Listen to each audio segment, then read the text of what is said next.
Tout de suite, c'est l'actu de la scène, rencontre avec des artistes qui font l'actualité des scènes montréalaises. Aujourd'hui, avec nous. Alors, célébrer la danse de toutes les manières possibles semble être son credo.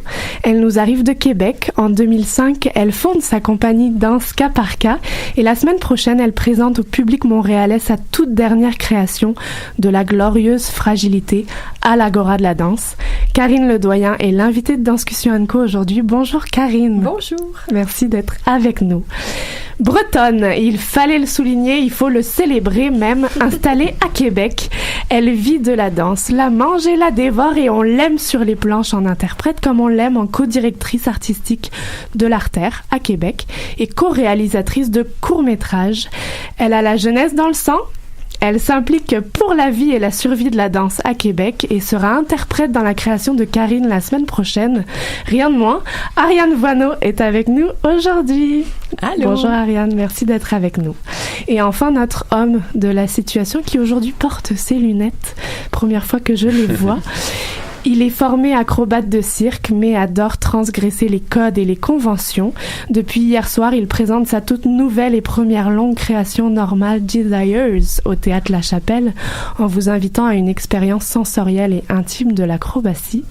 Émile Pinault est l'invité de l'actu de la scène. Bonjour Émile. Bonjour. Merci d'être là. Pas trop raqué? Oui, un peu. Et c'est que le début. Aujourd'hui, ce midi, tu n'as juste besoin de parler, donc que de parler. Voilà, donc c'est bon, tu peux être avec nous aujourd'hui. Bienvenue à tous les trois. Plongeons immédiatement dans vos actualités. De la glorieuse fragilité, Normal Desires ou cette expérience sensorielle et intime de l'acrobatie. Et j'aurais envie d'ajouter cette sublime citation que j'emprunte au maître Leonard Cohen. Il y a une fissure en toute chose, c'est ainsi qu'entre la lumière. Alors Karine, Ariane et Émile, la fragilité, la vulnérabilité, l'humanité comme moteur de création. Qui se lance? Peut-être Karine. On ouvre avec Karine. Absolument. Je pense que c'est quelque chose qui est là, en fait, qui était présent sans même peut-être que je puisse le nommer. Ça fait déjà plusieurs années. Je pense que je travaille autour de la faille, de l'échec, de comment la mettre en scène et comment l'organiser avec une multitude de stratégies, en fait, scéniques. Et puis, si on parle du projet actuel, alors c'est avec un point de départ, en fait, qui était plutôt inspiré du théâtre documentaire dans lequel je travaillais dans un autre projet, puis que je me disais, mais comment je pourrais faire ça avec la danse? Et puis, bon, en réfléchissant autour du sujet, je me suis dit, bon, mais quel sujet je pourrais bien parler? Et la chose qui était la plus près de moi était évidemment la danse. Et je me suis mis à réfléchir que serait pour moi de quel côté du prisme de la danse j'aimerais m'attarder. Je me suis évidemment penchée sur le danseur, réfléchissant sur le danseur. De quelle façon il retrouve la fragilité. Bien sûr, j'avais le corps, les moments de blessure, tout ça. Mais je me suis dit aussi qu'il y avait peut-être un moment qui était celui où on la quitte, la danse, qui devait être particulier. À partir de cette idée-là, je me suis dit, c'est bon, parce que j'étais déjà dans un travail de deuil avec l'autre pièce précédente. Je me suis dit, il y a quelque chose, je pourrais fouiller dans ce coin-là. J'ai dit, OK, je vais faire vraiment l'entreprise d'aller rencontrer des danseurs qui ont quitté la scène professionnelle. À partir de ce moment-là, j'ai rencontré une vingtaine d'artistes qui ont quitté la scène professionnelle, autant du ballet contemporain que danse sociale. Et à partir de ces témoignages-là, j'ai débuté la recherche, mais c'est en entendant ces discours-là, ces récits, que finalement, ce qui m'a apparu et ce que j'avais envie d'aller chercher, c'était peut-être pas ce que je pensais qui était nécessairement le deuil, mais plutôt comment la danse est belle, puis pourquoi on la fait, pourquoi elle est si importante et pourquoi elle prend une place qui peut être difficile pour les gens qui en font pas. Pourquoi on insiste avec les corps et avec tout ce que ça peut impliquer quand on décide d'en faire notre vie, notre métier. Et voilà, puis à la cueillette de ces informations-là, on a créé avec des danseurs qui n'ont pas quitté la danse et qui la font pleinement et magnifiquement. On va y revenir, Ariane, mais je rebondis tout de suite à Émile. Je t'ouvre sur la fragilité, la vulnérabilité, parce que on est loin du numéro de cirque habituel. Avec Normal Desires, on est dans une toute autre démarche. Et nous, on peut capter une vulnérabilité de l'acrobate, mais je vais te laisser en parler de Normal Desires, la démarche, et si ça résonne en toi, cette idée de faille, d'échec ou... Vas-y. Ouais, absolument. Ben, je dirais pas l'échec, mais la faille, oui, il y a quelque chose là-dedans. Dans ce processus-là, j'avais pas envie de... Je m'intéressais pas vraiment à l'acrobatie comme forme cristallisée, comme par rapport à la prouesse, parce qu'on pense souvent à l'acrobatie par rapport à la prouesse, par rapport à l'effet spectaculaire que ça peut avoir sur le spectateur, puis ça peut être assez fort, puis ça, je le comprends, mais moi, ça m'intéresse plus vraiment, ça. Puis je m'intéresse plutôt aux sensations, puis qu'est-ce qui est intime à l'acrobate, puis à son corps, puis moi, en l'occurrence, j'ai commencé le cirque très jeune, puis mon corps s'est développé d'une certaine façon, mon esprit, ma façon de créer aussi s'est développé d'une certaine façon, puis autant dans les... Tu sais, il y a eu beaucoup de blessures là-dedans, tu sais, je me suis blessé au genou, je me suis blessé là, mentalement aussi, des fois, tu sais, l'entraînement assez rigoureux, beaucoup de répétitions, je veux dire, ça m'a quand même marqué, puis j'avais envie de travailler avec ça comme matière, puis pour amener le mouvement acrobatique plus loin, puis l'amener à une forme qui est pas habituelle, puis j'ai fait un peu dans mes recherches, j'ai commencé un peu à faire des liens entre le masochisme et l'acrobatie, plutôt le masochisme pas au niveau esthétique masochisme, mais plutôt au niveau conceptuel et philosophique. Puis pour moi, il y avait quelque chose là-dedans de la faille, c'est quoi cette obsession justement de répétition, puis de détruire un peu son corps à travers une pratique vraiment rigoureuse. Finalement, c'est un peu pour défaire les normes du corps, défaire son ego, puis se dépasser, puis devenir un peu plus fluide ou dépasser son enveloppe corporelle. J'allais dire libre, mais... Libre, il y a une certaine... On dirait que tu arrives, pour l'avoir vu, il y a une certaine notion de liberté, on dirait, qui arrive aussi avec ça. Donc finalement, la faille mène à la liberté. Ou c'est ce qu'on cherche? Ben, c'est un peu le but inatteignable. Puis c'est... Je crois que la pièce l'exprime bien, parce qu'on travaille beaucoup avec des cadres, on met des cadres puis on essaie de les dépasser. Parfois c'est le corps, parfois c'est le théâtre, le cadre de la scène, parfois c'est d'autres cadres plus conceptuels. Puis ouais, c'est ça, finalement on montre la possibilité de le dépasser, mais aussi l'impossibilité d'être totalement libre, mais du moins c'est tout le temps la recherche de cette liberté-là. On y reviendra parce que ton dispositif est hyper important dans toute ta démarche de ce solo que tu portes à 3 en fait, mais on va y revenir. Puis je rebondis tout de suite parce que c'est toujours les synchronicités du moment, ça fait toujours écho. Vous êtes des artistes qui n'ont rien à voir et pourtant qui travaillent quand même aujourd'hui sur un peu les mêmes concept. Et Karine, j'ai dérobé à la lecture de tous les communiqués que tu interroges aussi les fins qui ne sont que de nouveaux commencements. Et pour quand Émile va chercher une certaine liberté ou une transcendance, toi, qu'est-ce que tu vas chercher quand tu travailles sur ce deuil et en fait, ça a amené à quoi d'aller récolter ces témoignages dans ta célébration de la danse? Ben, en fait, je pense que c'est un moment d'honnêteté quand on est dans cet espace de transition où on abandonne les choses qu'on connaît pour aller vers des nouvelles choses. tu es obligé de te centrer sur toi, ce que tu as envie, ce que tu es.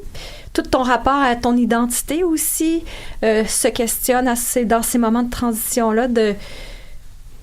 Et est-ce que, en même temps, c'est toujours la question, est-ce que c'est vraiment une fin? Parce que dans ce que j'ai recueilli, personne m'a dit qu'il n'était plus un danseur. Ils m'ont dit, on a quitté le contexte professionnel, on a quitté d'être sur une scène, mais personne m'a dit qui avait fait son dernier salut, sans tout dévoiler.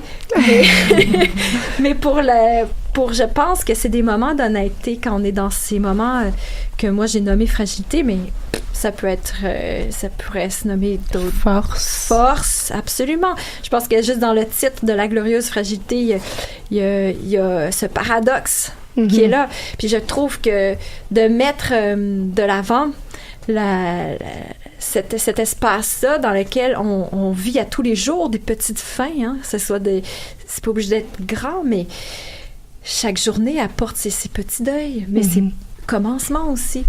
Donc, c'est de jouer avec ces notions-là, mais aussi à la fois, l'humain derrière tout ça m'intéresse toujours. Donc, et puis c'est sûr que là, c'est dans une démarche très documentée, donc j'ai une parole avec laquelle je n'avais jamais travaillé auparavant. Donc, cette parole-là est venue influencer le travail en studio, même avec les danseurs. C'est une pièce pour 4 interprètes, donc deux interprètes féminines, 2 interprètes masculins. Donc Ariane, justement, je me tourne vers toi. J'ai envie de savoir un peu au niveau du processus comment ça s'est passé et justement de travailler sur ces témoignages. Comment vous avez travaillé à partir de ça pour créer la matière?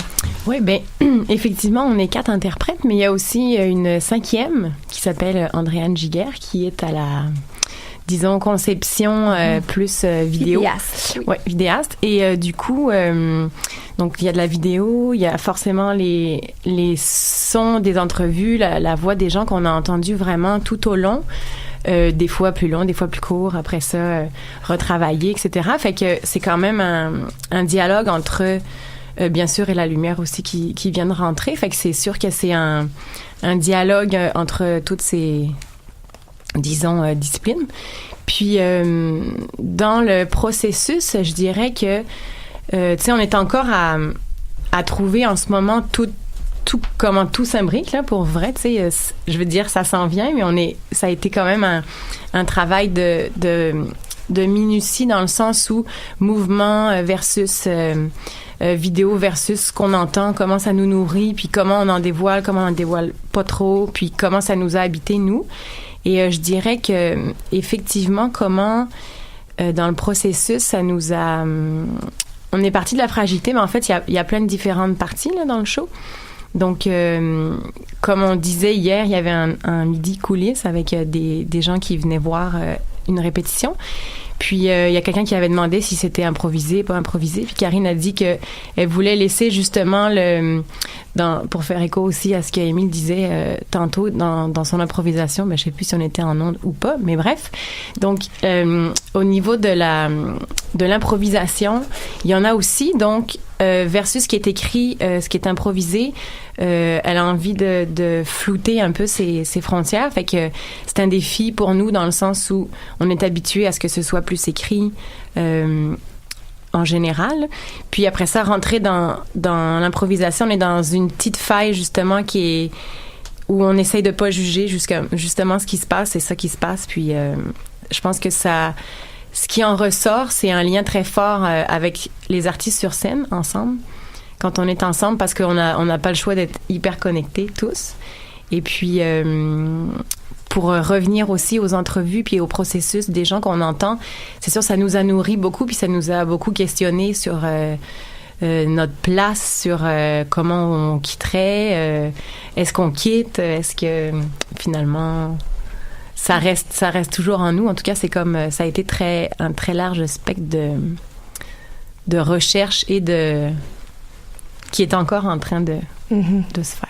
C'est intéressant parce que vous êtes Ariane et Émile, je parlais de jeunesse, de dynamisme. Karine, t'es allée chercher une équipe de jeunesse pour porter...